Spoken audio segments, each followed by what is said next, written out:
Dios les bendiga, remanente fiel.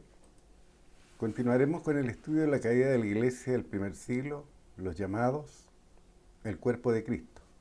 Esta es la parte 2. Habíamos comenzado este estudio con un versículo que era Oseas 4:6. Mi pueblo fue destruido porque le faltó conocimiento. Y hoy día lo podemos vivir y lo podemos ver en derredor nuestro, en todos aquellos que se dicen creyentes, pero que ignoran todo lo que Dios ha hecho disponible por medio de Jesucristo. Todo el poder que está disponible, como lo vimos en el segmento anterior, en el estudio anterior, las manifestaciones de poder, todo eso no ha sido enseñado y por tanto el pueblo de Dios es destruido tanto espiritual como físicamente.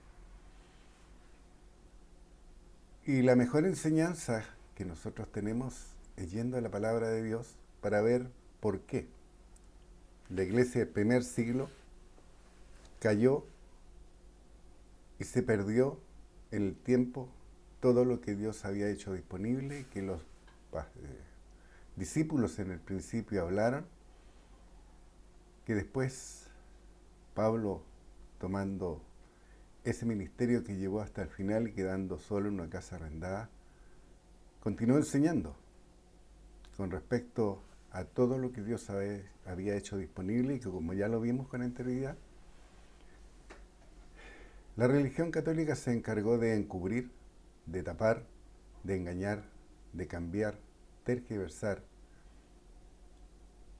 haciendo el trabajo del adversario en los concilios de Nicea y de Constantinopla.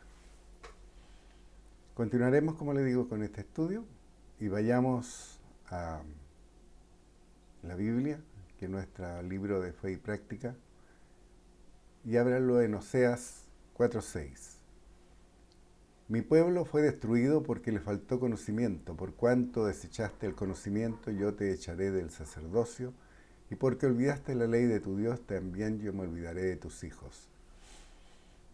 Este versículo es una realidad viviente hoy día porque la palabra de Dios es viva.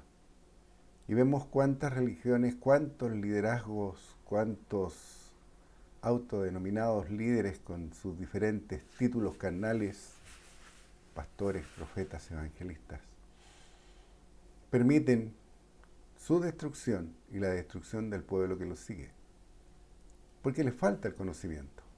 También lo vimos en el libro de Hechos con un hombre que, siendo aún poderoso en la Escritura, muy poderoso, habiendo sido enseñar la mejor escuela que había en ese tiempo, que era la de Alejandría, tuvo la mansedumbre para poder reconocer que a pesar de todo el conocimiento que tenía, faltaba una parte que es espiritual.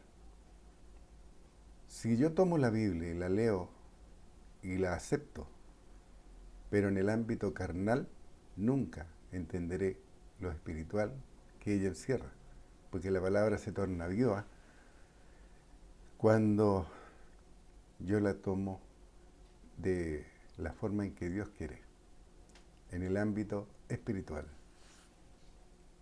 El conocimiento que le falta a la gente es espiritual. Tienen un conocimiento académico, incluso van a universidades, van a escuelas para estudiar, a ser pastores, evangelistas y todo eso. Pero le falta el conocimiento espiritual. Y lo desechan.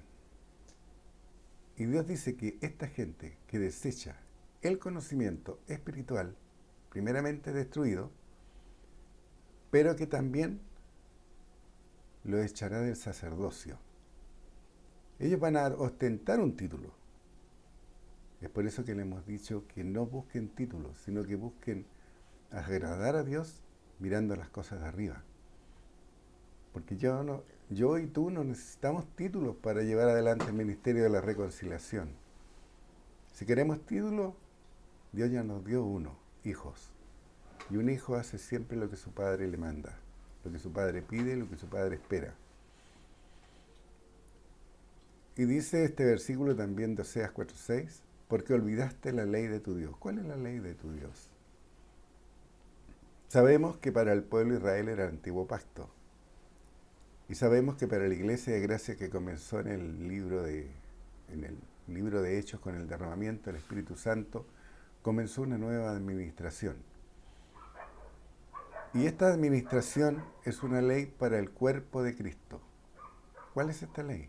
Que debe manifestar el Espíritu de Dios, que debe operar las 9 manifestaciones, que debe entender que tiene la capacidad y la habilidad para llevar adelante 5 ministerios.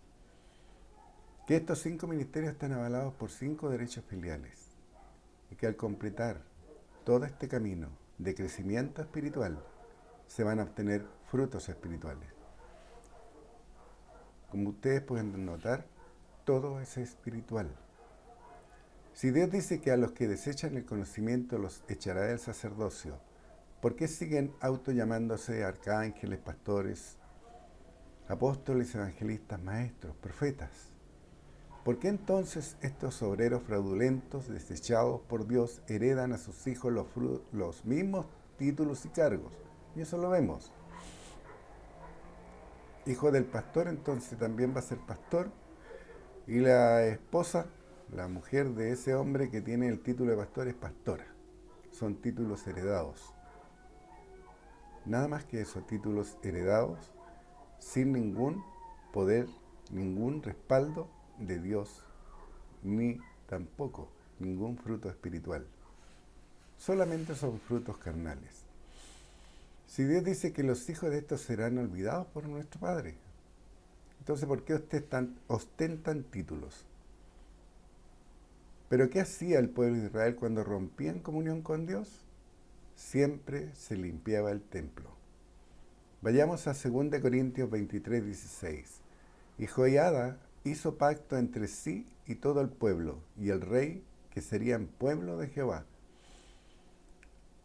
Nosotros tenemos un pacto eterno con Dios. Si Él nos escogió por hijos, nos adoptó como hijos, mi pacto debe ser comportarme, pensar y actuar como un hijo de Dios. Y este pueblo eso es lo que hacía un pacto, hacía un compromiso con Jehová. Nosotros hacemos un compromiso con Dios de amarlo y ponerlo por sobre todas las cosas y llevar adelante el primer mandamiento. Amar al Señor tu Dios con toda tu mente, con toda tu alma y con todo tu corazón. Segunda Crónicas 29, 16. No olviden que le está hablando en este tiempo al pueblo de Israel, que eran siervos. Segunda Crónicas 29, 16. Y entrando los sacerdotes dentro de la casa de Jehová para limpiarla, sacaron toda la inmundicia que hallaron en el templo de Jehová, al atrio de la casa de Jehová, y de allí los levitas la llevaron fuera al torrente de Cedrón. En los diferentes estudios que hemos abarcado, también hemos visto que nosotros somos el templo del Dios viviente. Por tanto, debemos limpiar el templo. Debemos limpiar nuestra mente. ¿Se acuerdan lo que decía que cuando Jesucristo enseñó de que Él se limpiaba y volvían después 7 demonios peores que los anteriores? Cuando yo renuevo mi mente, como habla Romanos 12:2, me convierto en un sacrificio vivo. No porque esté flagelando mi cuerpo, porque sufra, o porque esté recibiendo castigo de Dios para ver cuánto yo lo amo. Muy por el contrario, soy un sacrificio porque estoy dejando de lado todo lo carnal, estoy dejando todas las emociones, estoy dejando todo para ser un hombre que camina dentro de los linderos de la palabra de Dios, haciendo la voluntad de Dios. Y cuando eso ocurre, hay mucha gente que quedará en el camino, que a los sentidos y por las emociones podemos querer mucho. Pero si son tropiezos o no caminan dentro de los linderos de la palabra, Dios dice que yo debo desecharlo después de una tercera confrontación. Segunda Crónicas 34:10. Y lo entregaron en manos de los que hacían la obra, que eran mayordomos en la casa de Jehová, los cuales le daban a los que hacían la obra y trabajaban en la casa de Jehová para reparar y restaurar el templo. Nosotros tenemos una gran responsabilidad hoy día. tenemos que restaurar, limpiar, sanar, muchas veces vendar a aquellos miembros que están heridos por aquellas religiones que han descuartizado el cuerpo de Cristo. Nosotros somos parte del cuerpo de Cristo. Y sabemos que hay muchos que realmente buscan a Dios, pero han sido engañados y se han pervertido. Dios dice que debemos de ir a ellos, confrontarlos, sanarlos, y si es que quieren oír, aceptarlos. Si no, debemos desecharlos. Y en este tiempo, ya a estos hombres se les dio esa responsabilidad. Esta responsabilidad se le daba a hombres comprometidos en trabajar en el templo para la gloria de Dios, los cuales tenían la misión de reparar y restaurar el templo. Jeremías 7:3. Así ha dicho Jehová de los ejércitos, Dios de Israel: mejorad vuestros caminos y vuestras obras, y os haré morar en este lugar. ¿Ustedes quieren estar al abrigo de Dios? ¿Quieren tener al amparo de Dios, al cuidado de Dios, la bendición de Dios? Hagan su voluntad. Porque es cierto, Dios no hace excepción de personas, y eso no se puede negar. Pero sí hace excepción de condiciones. Y la condición para yo recibir toda la bendición de Dios, sin que falte nada en ningún ámbito, yo tengo que mantenerme dentro de los linderos de la palabra, manteniendo primeramente mi templo limpio y mi derredor también.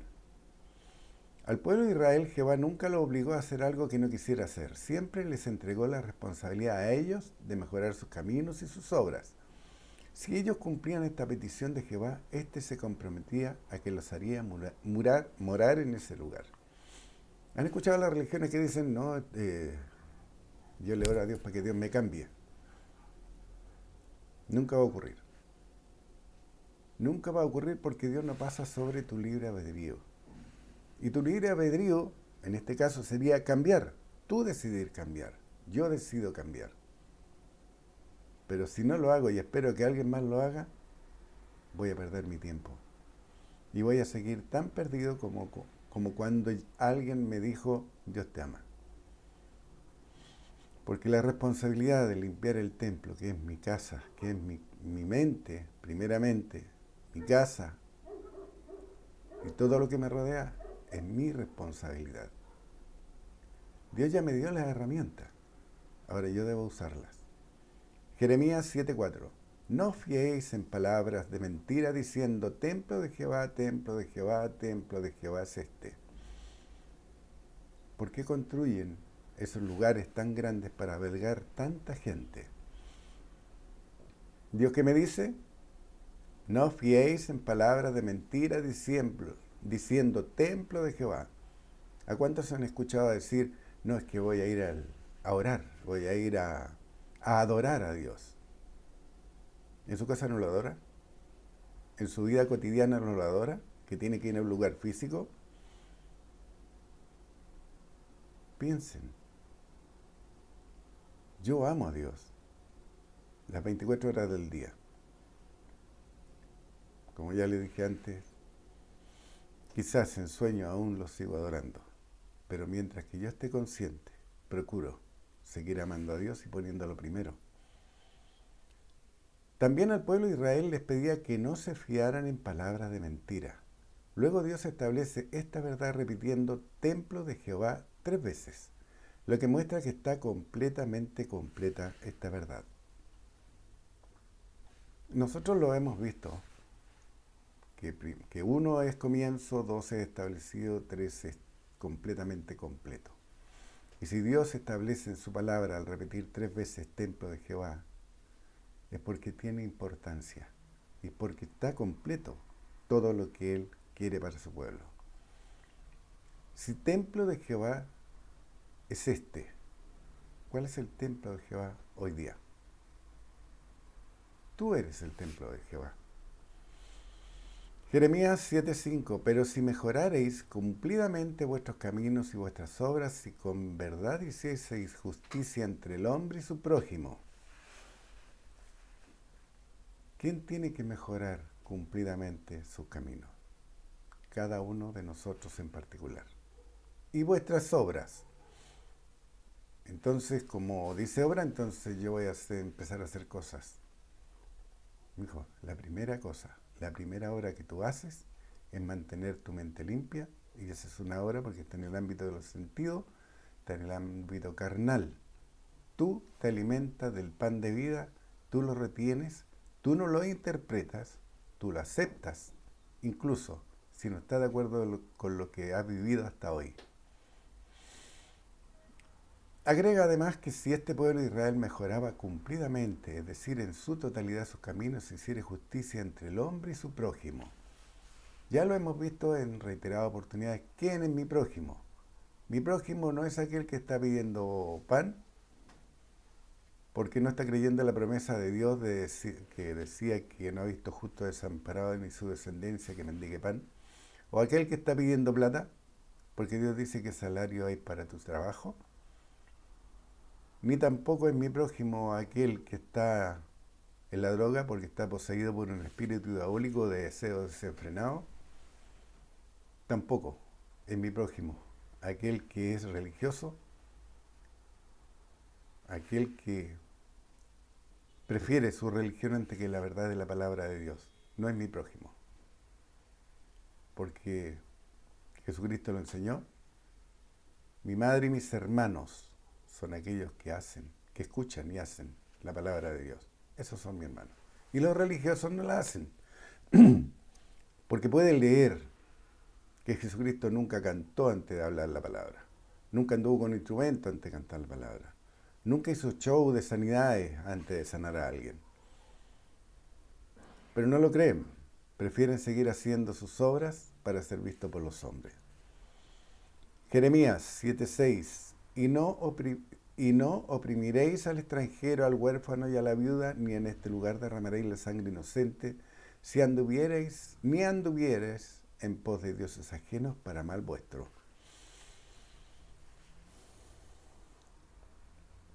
No oprimiera ni derramara sangre inocente, ni anduviese en pos de dioses ajenos. Y en todos estos años que hemos estudiado la palabra de Dios juntos, hemos visto que no necesariamente es un Dios aquel que es hecho por manos humanas. Muchas veces nosotros mismos somos nuestros dioses al ponernos a tomar decisiones por sobre lo que Dios ha dicho que debemos hacer. Si Dios dice en Juan 4:24 que adoremos en espíritu, la gente dice, no, yo adoro cantando, yo adoro danzando, yo adoro vistiéndome de tal o cual manera. Está pasando por sobre la voluntad de Dios. Y con ello está arrastrando a otros que lo ven. Lo está arrastrando, está haciendo su propia doctrina. Jeremías 7:7. Os haré morar en este lugar, en la tierra que di a vuestros padres para siempre. Si este pueblo hacía todo lo anterior entonces y solo entonces, los haría morar en la tierra prometida por Dios a sus padres. ¿Dios te ha hecho alguna promesa a ti de tu tierra prometida? A nosotros sí. Y dice que seremos reyes y reinas aquí en la tierra. Y para ser rey o reina aquí en la tierra, tengo que tener un reino. Y ese reino tiene que tener físicamente un espacio aquí en la tierra. ¿Lo crees? Vete como un rey. ¿Y sabes por qué? Porque si eres casado, la que tienes al lado es tu corona. Y así de simple. Donde tú vivas, en la tierra prometida que Dios te da. Cree por ello, para que esa tierra en la que tú vives fluya leche y miel. Porque si en tu tierra no tienes agua, dale gracias a Dios porque golpeando la peña saldrá. Y no tienes carne, no tienes pan, dale gracias a Dios porque si con el pueblo de Israel, que eran todos siervos, y muchas veces siervos duros de servicio y contumaces, les dio a comer perdices y maná del cielo, si tú estás haciendo su voluntad, eso será mucho más grande lo que tú verás en tu vida. Porque eso es lo que Dios promete, no promete pequeñas cosas. Ahora bien, de todo lo expuesto nace la pregunta, ¿qué hacía el pueblo de Israel cuando rompían comunión con Dios? Recuerden, está dirigido al pueblo de Israel, un pueblo que era siervo de Dios, un pueblo que estaba bajo la ley, bajo la administración de muerte. Pero ¿qué debe hacer hoy el pueblo al que Dios dio la posibilidad de ser adoptado como su hijo?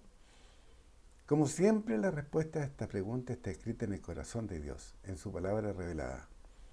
Vayamos a Hechos, capítulo 2, versículo 22. Varones israelitas, oíd estas palabras: Jesús Nazareno, varón aprobado por Dios entre vosotros con las maravillas, prodigios y señales que Dios hizo entre vosotros por medio de él, como vosotros mismos sabéis. Cuando un hijo de Dios opera las manifestaciones, y como vimos en el estudio reciente, las manifestaciones de poder, fe, milagros y sanidades, no es el hombre el que la hace. El hombre actúa, pero está actuando respaldado por Dios. Jesucristo eso es lo que hacía. Lean de nuevo. Varones israelitas, oíd estas palabras: Jesús Nazareno, varón aprobado por Dios entre vosotros con las maravillas, prodigios y señales que Dios hizo entre vosotros por medio de él. Nosotros somos el medio para que Dios obre, para que Dios haga señales y maravillas en este tiempo. Porque estamos operando su poder, estamos creyendo su palabra, estamos sanando la tierra, estamos haciendo la sal de la tierra. ¿Lo estamos haciendo? Pero ¿quién es el que habla con tanto denuedo y convicción? ¿Quién es el que habla de esta manera? Los mismos judíos que 40 días antes habían pedido la muerte del Hijo de Dios crucificándole. Hechos 2:14.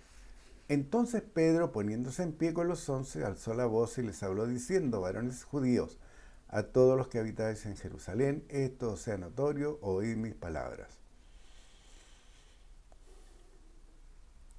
Cuando nosotros llegamos a la palabra de Dios, conocemos la voluntad de Dios, renacemos del Espíritu de Dios, nos hacemos acreedores a las arras del Espíritu. Y ese Espíritu nos da habilidades, capacidades. Pero eso no significa que yo las vaya a tener mañana. En el libro de Hechos vimos el crecimiento y expansión de la iglesia del primer siglo. Comenzamos con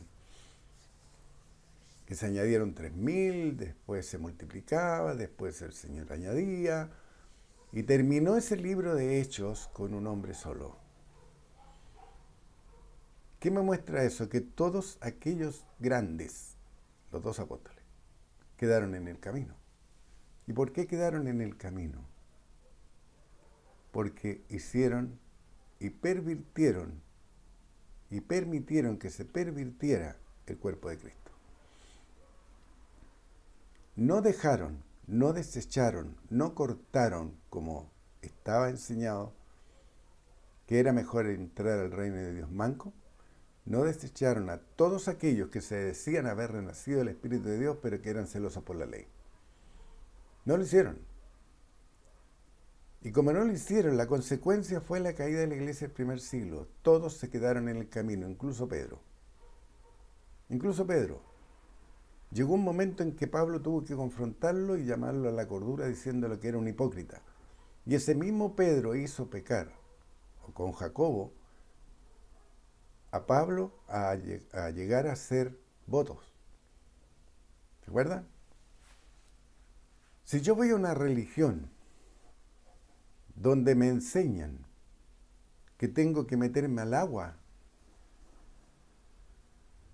y que me llevan a un río, al mar o a la piscina que tienen dentro del mismo templo, estoy desechando el bautismo en Espíritu Santo que Dios hizo disponible por medio de Jesucristo.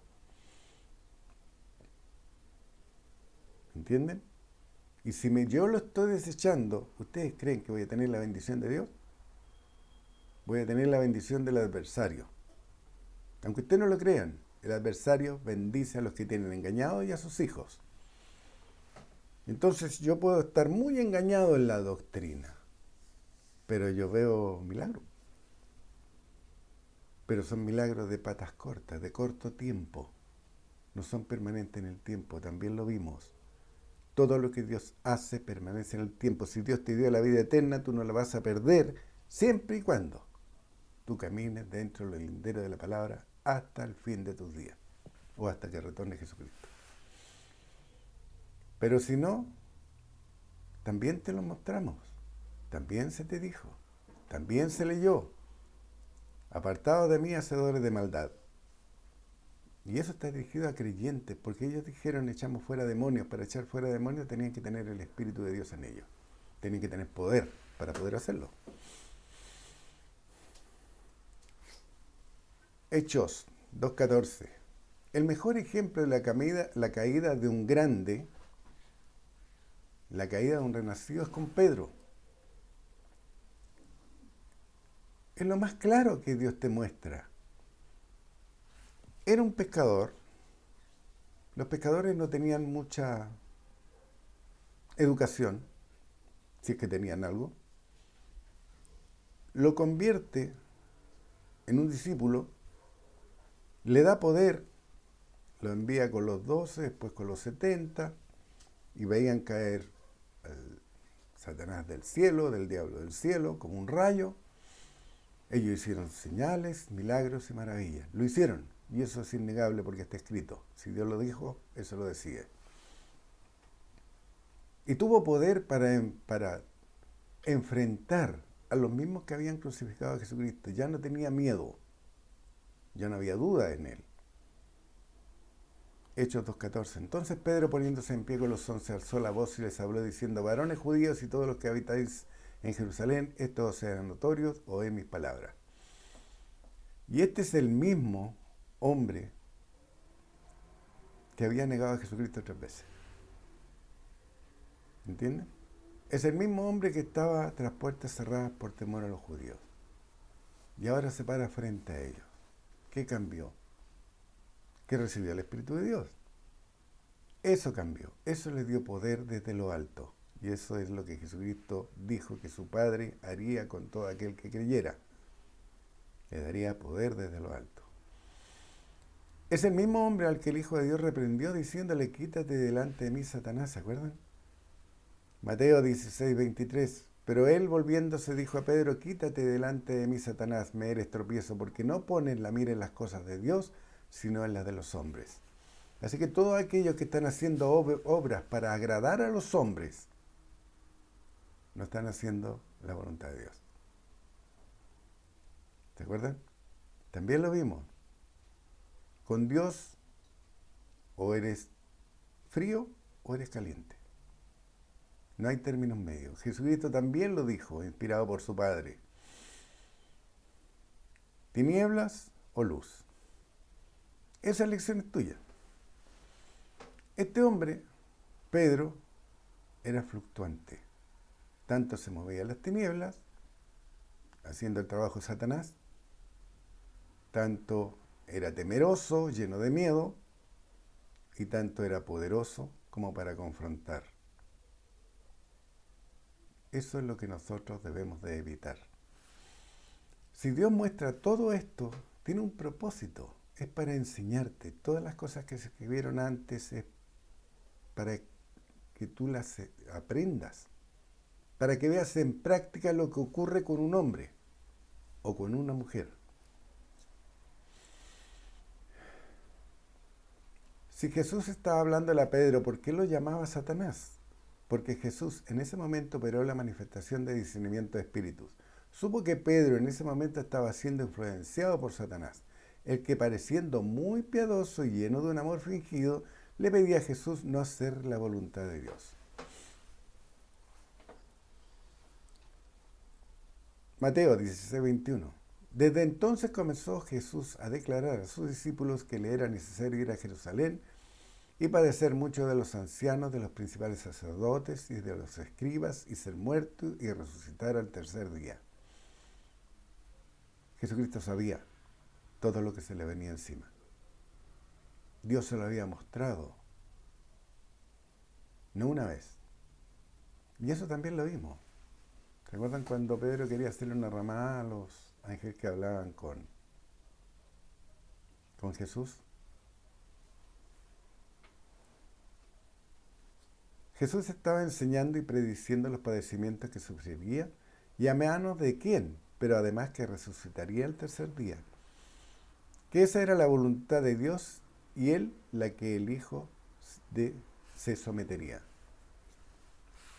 Porque Él se iba a someter y lo hizo. No tan solo lo dijo, lo hizo. Nosotros no debemos ser solo creyentes de labios. Debemos ser creyentes de corazón. Debemos ser cristianos. ¿Te acuerdas lo que significaba cristiano? Tener a Cristo adentro.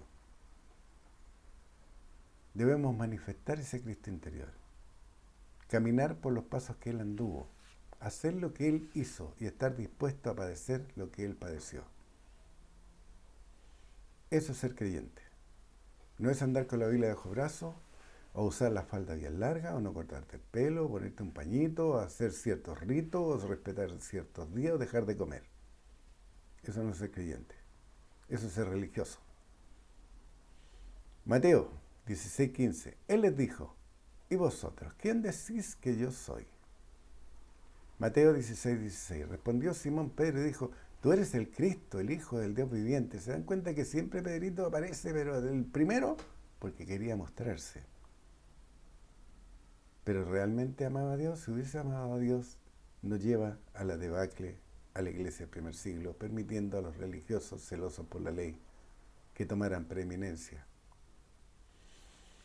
Mateo 16:17. Entonces le respondió Jesús, bienaventurado eres Simón, hijo de Jonás, porque no te lo reveló carne ni sangre, sino mi Padre que está en los cielos. Así que todos aquellos que creemos que Jesús es el Hijo de Dios, es porque Dios nos los reveló, porque creímos en la revelación de Dios. Y todos aquellos que no creen que Jesús es el Hijo de Dios, sino que es Dios encarnado, Dios trinitario, lo que sea, no son de Dios. Entonces, por tanto, todos aquellos no son mis hermanos. ¿Se dan cuenta que es fácil discernir espiritualmente? Eso es discernimiento de espíritu. Si yo escucho a alguien decir, no, es que Jesús es Dios encarnado, no es mi hermano, lo desecho. Primero le enseño. Y si quiere escuchar bien, y si no quiere escuchar bien, también. Pero yo hice mi parte. El crecimiento lo da Dios, no yo. Así que yo no saco nada con ponerme a gritar o desesperarme. No saco nada. Porque el crecimiento lo da el Padre. Yo soy el sembrador, yo siembro la palabra. Pero el crecimiento lo da Dios. Él sabe en qué tierra cae. Mateo 16:18, y algo que se me vino en la mente ahora. No vean lo exterior. Háblenle a todo el mundo. Al más menesteroso como al más rico. ¿Sabes por qué? Porque Dios no hace excepción de personas. ¿Cómo sabes? ¿Cómo sabes si aquel menesteroso es al que Dios tenía predestinado para estremecer al mundo, llevando adelante el ministerio de reconciliación? ¿Cómo sabes? Tú no lo sabes, yo no lo sé. Entonces hay que hablarle la palabra de Dios a todo el mundo, sin distinción. Entendiendo y sabiendo que somos solamente sembradores, que sembramos la sana doctrina, pero el crecimiento lo entrega el Padre. Mateo 16:18. Y yo también te digo que tú eres Pedro, y sobre esta roca edificaré mi iglesia, y las puertas del Hades no prevalecerán contra ella. Este es un versículo que usa una religión en específico para decir que es la cabeza de esa religión.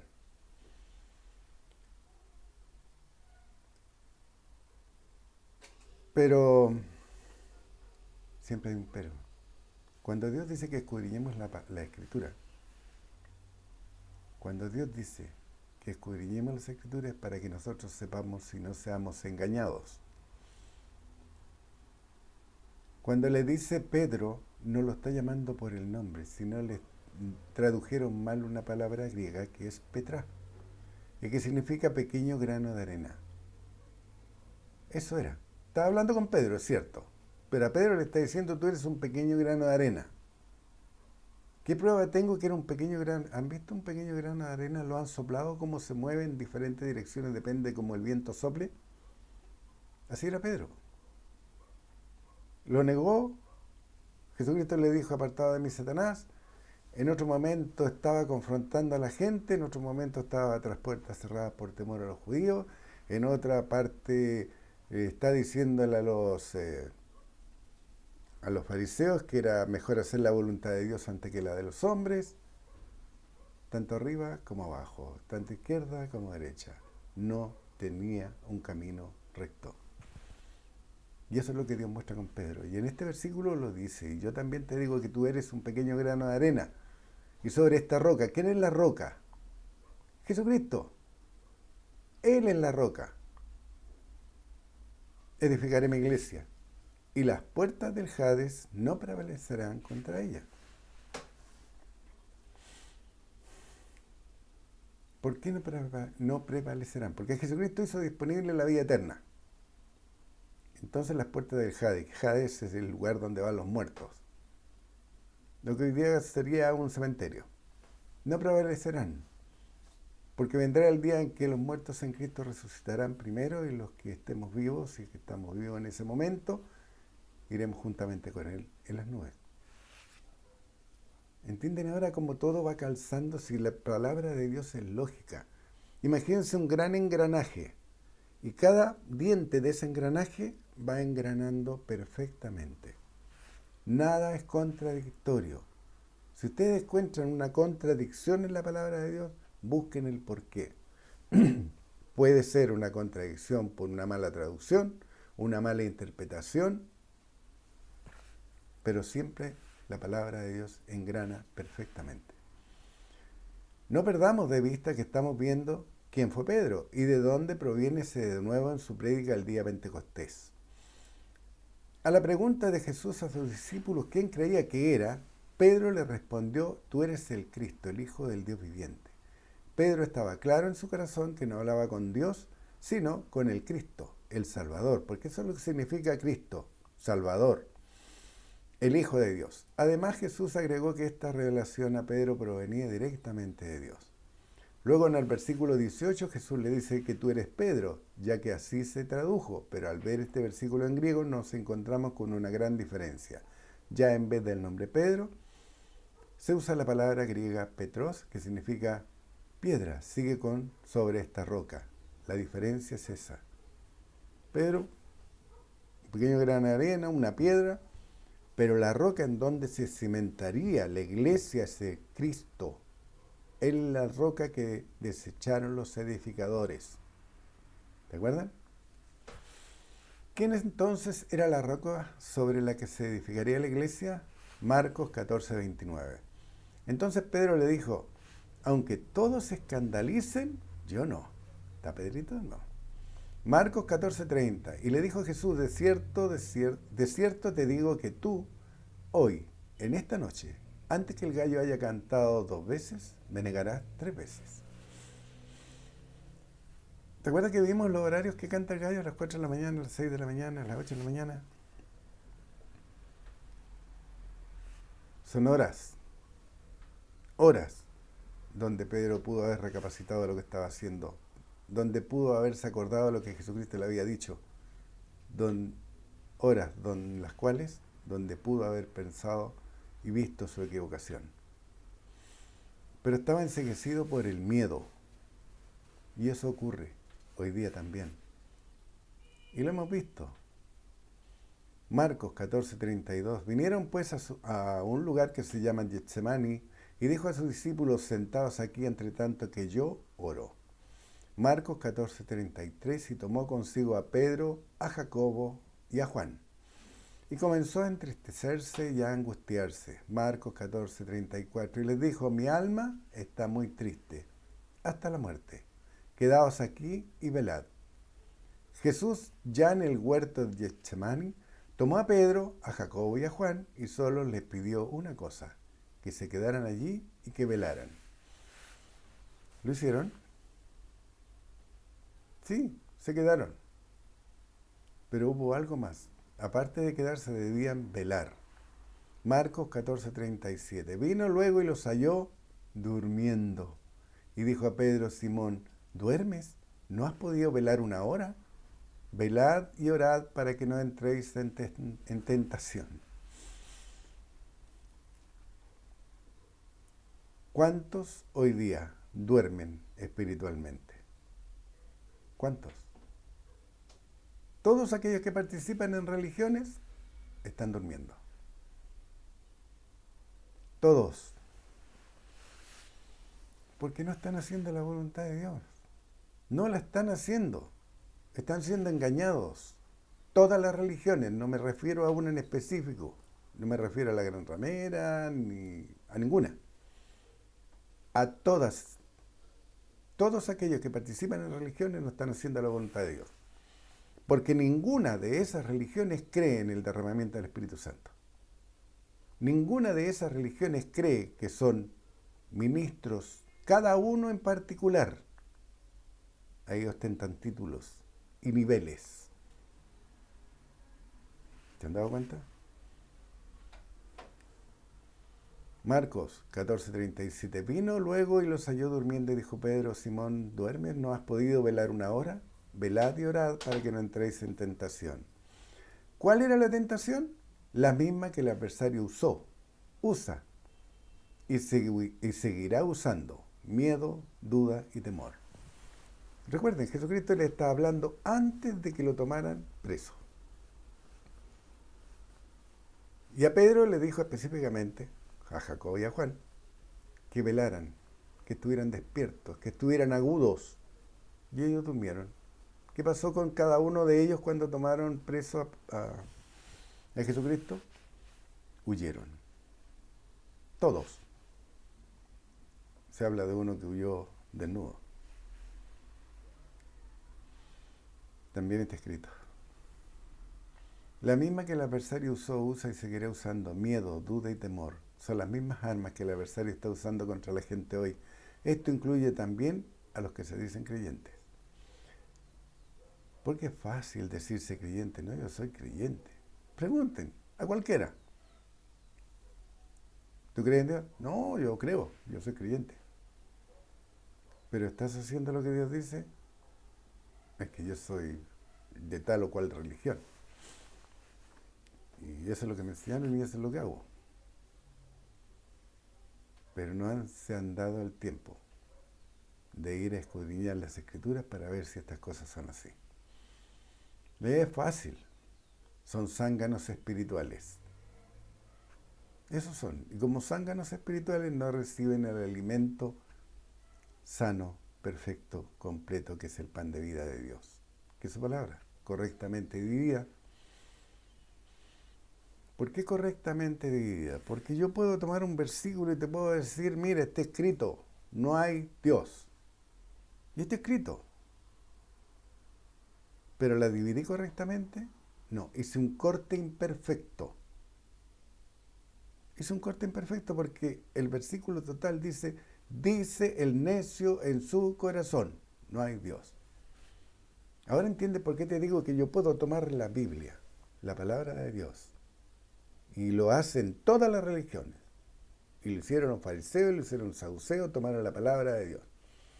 Pero la usaron. Creyeron ciertas partes, porque si los fariseos y los saduceos hubiesen creído lo que decía Isaías, no crucifican al Señor de gloria. Y si hoy día las religiones que baten la Biblia en el aire creyeran en el nuevo pacto, todos estarían operando el poder de Dios. Todos. Marcos 14:45. Y cuando vino se acercó luego a él y le dijo: Maestro, maestro, y le besó. ¿Quién es este? Judas. Marcos 14:50. Entonces todos los discípulos, dejándole, huyeron. ¿Huyeron porque tenían valor? Huyeron porque tenían miedo. ¿Qué le había dicho Jesucristo?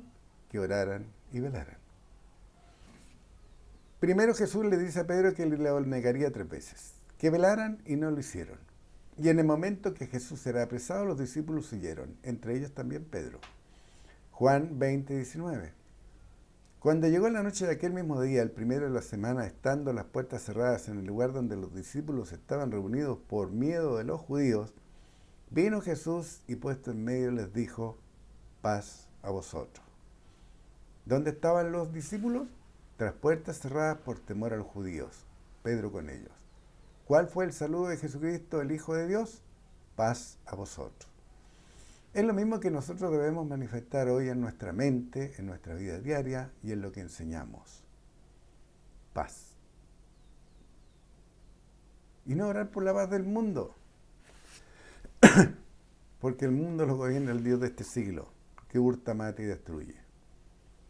Y habrá guerra y rumores de guerra, y habrá peste, y habrá esto, y habrá lo otro.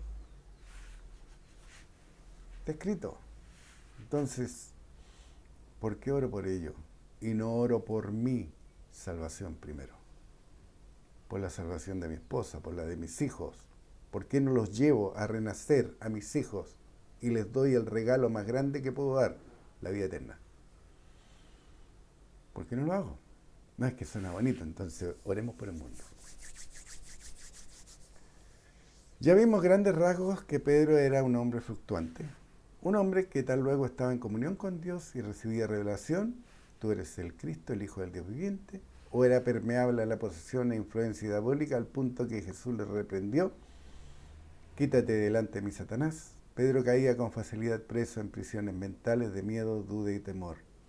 Se preguntarán por qué vemos el andar y comportamiento de Pedro si se está estudiando la caída de la iglesia. Porque Pedro es el reflejo fiel de muchos que se dicen creyentes hoy, que en sus dichos y hechos son fluctuantes, arrastrados como una piedra en la corriente del mundo.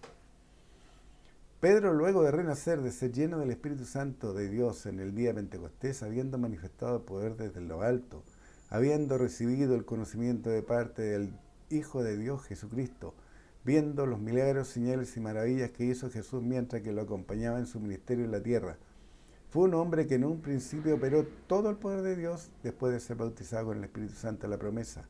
Hechos 2:14. Entonces Pedro, poniéndose en pie con los 11, alzó la voz y les habló diciendo, varones judíos y todos los que habitáis en Jerusalén, esto sea notorio, oíd mis palabras.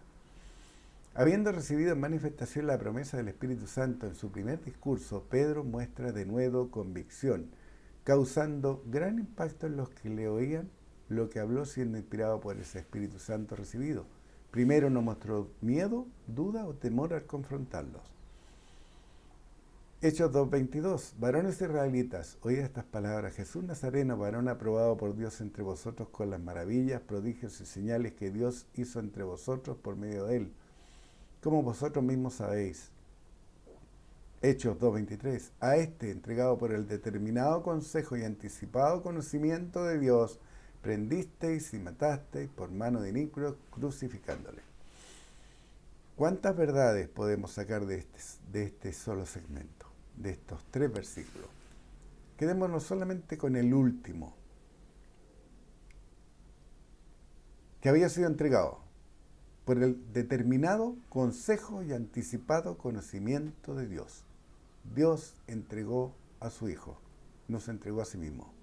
Dios entregó a su Hijo para ser sacrificado por mí, por ti.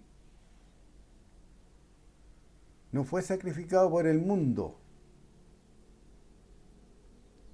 Ese otro engaño al adversario. No, es que Jesucristo murió por el mundo, por la salvación del mundo. El mundo no tiene salvación porque está siendo gobernado por el Dios de este siglo. ¿Notan el cambio? De ser el hombre que abandonó a Jesús en el huerto, el mismo hombre que lo negó 3 veces, ahora ese mismo hombre llama a los que lo escuchaban asesinos o a lo menos cómplices de la crucifixión y muerte del Hijo de Dios en el madero. Hechos 2:32. A este Jesús resucitó Dios, de los cuales todos nosotros somos testigos. ¿De qué eran testigos? De la resurrección de Jesucristo, y deja claro que fue Dios quien lo resucitó. Léalo de nuevo. Hechos 2:32. A este Jesús resucitó Dios, no se resucitó a sí mismo. A este Jesús resucitó Dios, de los cuales todos nosotros somos testigos. Si tan solo estos versículos creyesen todas las religiones que confiesan y enseñan la encarnación de Dios en Jesús, en la Trinidad, o que Jesús es Dios, toda doctrina emanada y decidida por los diferentes concilios de la religión católica. Como ya lo hemos visto en detalle varias veces, Concilio de Nicea y Concilio de Constantinopla, 325 y 381. Hechos 2:33. Así que exaltado por la diestra de Dios y habiendo recibido del Padre la promesa del Espíritu Santo, ha derramado esto que vosotros veis y oís. ¿Qué veían y oían? A 12 hombres que hablaban en lenguas, no 12 que estaban saltando, gritando, revolcándose. Los veían y oían que hablaban en lenguas según el Espíritu les daba que hablasen. Pero Dios hizo un milagro aún más grande. Les repartió lenguas como de fuego sobre cada uno de los 12 y permitió que esa manifestación fuera en lenguas humanas, que fueran entendidas por los diferentes oyentes, independiente de su dialecto o idioma. Hechos 2:36. Sepa pues ciertísimamente toda la casa de Israel que a este Jesús a quien vosotros crucificasteis, Dios le ha hecho Señor y Cristo. ¿Quién lo hizo Señor y Cristo? Como ya vimos, Cristo es Salvador. ¿Quién lo hizo Señor y Salvador? Dios lo hizo. No se lo hizo a sí mismo. Fue Dios quien le dio esa autoridad y señoría a Jesucristo. He aquí el resultado de una prédica o enseñanza que confronta, corrige y edifica creencia a los oyentes, a los que les impacta y conmueve la palabra de Dios enseñada. ¿Se dan cuenta que cuando ustedes van a las religiones se van a encontrar con una persona que está en el lugar alto y todos los demás están abajo? Y él grita y gesticula y se desespera, pone cara de sufrimiento, porque eso, para él y para los que lo ven, es de nuevo. ¿Saben lo que es de nuevo? Convicción. Eso es de nuevo. Estar plenamente convencido de lo que estás diciendo es de Dios. Está inspirado por Dios y está avalado por Dios. Eso es de nuevo. No necesitas gritar, desesperarte para exponer la palabra de Dios. ¿Se acuerdan que Pablo en el lugar alto le estaba hablando a la gente? No estaba gritando. Estaba hablándole a la gente. Hechos 2:37. Al oír esto se compungieron de corazón y dijeron a Pedro y a los otros apóstoles: varones hermanos, ¿qué haremos? Cuando un hombre de Dios enseña la exactitud de la palabra revelada de Dios, libera a la gente de las prisiones y presiones de la religiosidad. ¿Entienden? La palabra de Dios es espiritual. Jesucristo dijo que Él venía a liberar a los oprimidos por el diablo. Cuando hablaba de cárceles espirituales. ¿Cuáles son estas cárceles espirituales? Pónganle el nombre. Miedo, duda, temor. Y hay muchas. Hasta la religión es una cárcel, porque te mantiene prisionero. Te mantiene prisionero en la ignorancia, te mantiene prisionero, mejor, en la ignorancia.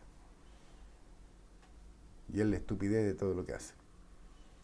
En esta profecía, que en este caso es una declaración, Pedro, inspirado por Dios, les dice cómo alcanzar o asir la promesa. Lo primero, arrepentirse. Según el diccionario, arrepentirse es lamentar haber hecho o haber dejado de hacer alguna cosa. ¿Qué hicieron? Crucificaron al Hijo de Dios y liberaron a un asesino. ¿Qué dejaron de hacer? Dejaron de creer en la promesa hecha por Dios y profetizada por todos los profetas sobre la venida del Mesías. ¿Qué hacen las religiones hoy? Hacen lo mismo. Ignoran o se niegan a creer que fue el Hijo de Dios quien padeció y fue crucificado. No creen en el sacrificio hecho por Dios al entregar a su Hijo al tormento de 60 horas de tortura, a padecer colgado del madero para hacer disponible la salvación, la vida eterna y la sanidad física. Pero además, estas religiones han dado rienda suelta a un asesino, Le han dado plena libertad al diablo para hurtar, matar y destruir al hombre y a la mujer, la creación de Dios. ¿Lo habían visto así? ¿Lo habían visto? Lo que hacen las religiones. Han dado rienda suelta a un asesino. Le han dado plena libertad al diablo para hurtar, matar y destruir al hombre y a la mujer, la creación de Dios. ¿Qué dejaron de hacer? Creer en la promesa de Dios, la venida del Mesías. Se olvidaron de los mandamientos de Dios y siguieron doctrina de hombres. Hechos 2:39. Porque para vosotros es la promesa y para vuestros hijos y para todos los que están lejos, para cuantos el Señor nuestro Dios llamare. Así que todos aquellos que piensan de que era solamente para el pueblo de Israel o era solamente para ese tiempo, están muy equivocados. Están muy equivocados. Están en prisiones. En una prisión que es la más grande prisión que hay. La prisión de ignorancia. No tienen toda la información o se niegan a creer toda la información. Y eso es todo. Porque todo está escrito. Todo está escrito. Si lo único que se debe de hacer es disponer el corazón y decir, varones, hermanos, ¿qué haremos? Dios les bendiga y nos estamos viendo en el camino prontamente.